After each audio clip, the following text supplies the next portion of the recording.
Hey everybody, it is Rachel from GIA and I am here out at Easter Lake Park to do a garden cleanup with Polk County Conservation. Today we're going to learn a little bit about rain gardens and about native landscaping. So I'm going to step out of the car here. It's a bit windy and it is a balmy 30 degrees. So you will see our beautiful landscape here. And we're going to get started. A group of volunteers met this chilly morning to help clean up the pollinator garden here at Gwendolyn and Greta Fay Mixed Pollinator Garden. First, let's take a look at what a pollinator garden is. A pollinator garden is planted to attract animals known as pollinators. A couple good examples of pollinators native to our region are the great black wasp, the longhorned bee, and the ruby-throated hummingbird.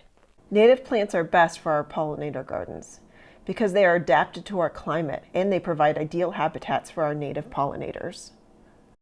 A couple good examples of native plants to plant in your pollinator garden are spotted bee balm, ironweed, and slender mountain mint.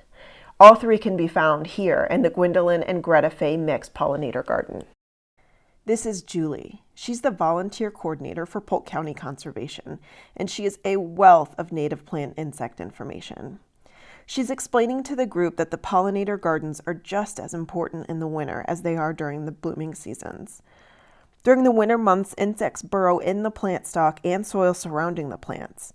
That's why it's important to hold off trimming and cleaning your garden until the warm spring air makes its much anticipated appearance.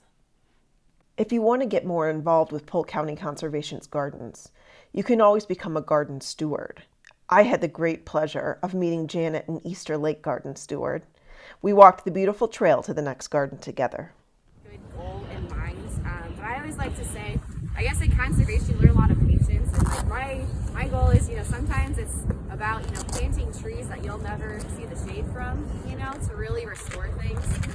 So yeah, this lake, it lost 30% of its volume from 1967 when it was made to 2012, and that was from urban development, increased stormwater runoff, degrading shorelines, a lack of native vegetation. So, when we put over $36 million today into this lake restoration program, we really want to make sure that we're doing the things that ensure a long-term success story, long-term restoration. I think it is really hard for all of us to see what we traditionally think is beautiful, like beautiful turf grass lawns, and see that maybe look a little more wild. Maybe your neighbors do hate your cone flowers that you leave over fall time, but we are losing our biodiversity and we're losing our species, and we do have climate change and flooding issues. It is absolutely necessary that we have more native vegetation. So that's why I say, think about these native plants. They look beautiful, they have deep root systems, they do help us reduce flash flooding. Native plants, prairie sequesters more carbon than trees. So if you want to fight climate change, we got to also plant prairie, not just trees. Preach, Julie. Now back to our second garden cleanup, and then off to the rain garden. There we go. Okay, so yeah, this is our rain garden. As you can see, there is like that kind of back berm, and it does kind of have this one doesn't look like it has much of a depression to it, like I mentioned earlier. But that back berm is keeping all the water in the system.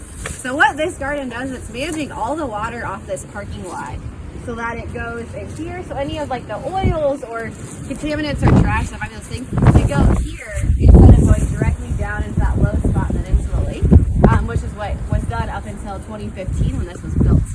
This was built as part of the Easter Lake Watershed Restoration Project, if you're familiar with that. And yeah, you have these kind of pipes here. So rain garden in a basic form, it is just a depression with those amended soils with native plants planted into it. But sometimes we notice that the area that's draining into it is really big, or the soils aren't very good. And so we kind of put this extra layer of protection so that we don't have this like flooding situation where you get too much water that doesn't drain fast enough so plants die.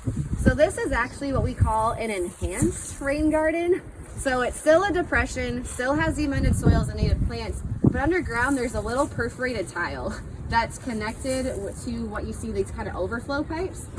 So it's perforated so water can still infiltrate, but that would be in the case of like a freak rainstorm, or if the soils weren't we were worried about maybe how much clay content might still be in this system, or a little bit deeper down past, you know, where we excavated.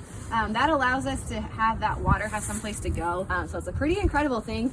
You know, not many things get better the longer you have them, but that's why I like rain gardens, because they actually improve over time. You know, as part of the Easter Lake Restoration Project in 2013, we knew that to fix the lake, you couldn't just, you know, dredge the lake, fix the shoreline, you know, put better fish habitat. We had to think outside the lake. Think about the streams draining to it, the land coming upstream, all this stuff kind of coming in. So what we realized as the partners of the Watershed Project was that we needed to have a funding program to assist these landowners to actually get these projects done, and to also convince and entice them. Like one of our volunteers for Easter Lake, she has a rain garden that manages all of her rooftop. The garden is about 150 square feet, and that garden is managing 16,000 gallons of stormwater runoff a year, I believe. And it's just a 100 square foot native plant garden, essentially. When it's not raining, it just looks like native plants. So yeah, there's always like super beneficial things to do. In general, a rain garden, if you were to look at this parking lot, it's about 10% of the area that's draining to it. That's how big your rain garden's gonna be. So for a homeowner, you know, think about your own yard, it may not take a big landscaping space to actually have a really big impact on our local water quality. In addition to the pollinator gardens and rain garden, we got to see the recently burned gardens, the beginning stages of what will be a beautiful oak savanna and stunning lake views.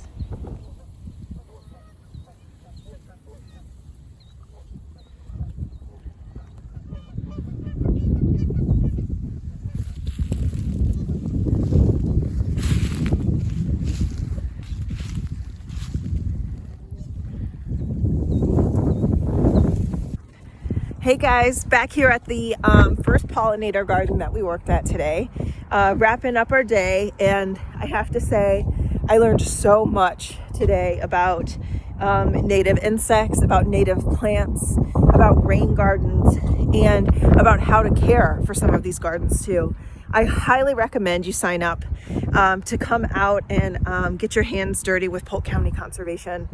Check out their Eventbrite. I'll post the link here in the comments below, and because they have all their events tied to Eventbrite, and it would be well worth it to check out. Thanks for watching, and we'll see you next time. Bye.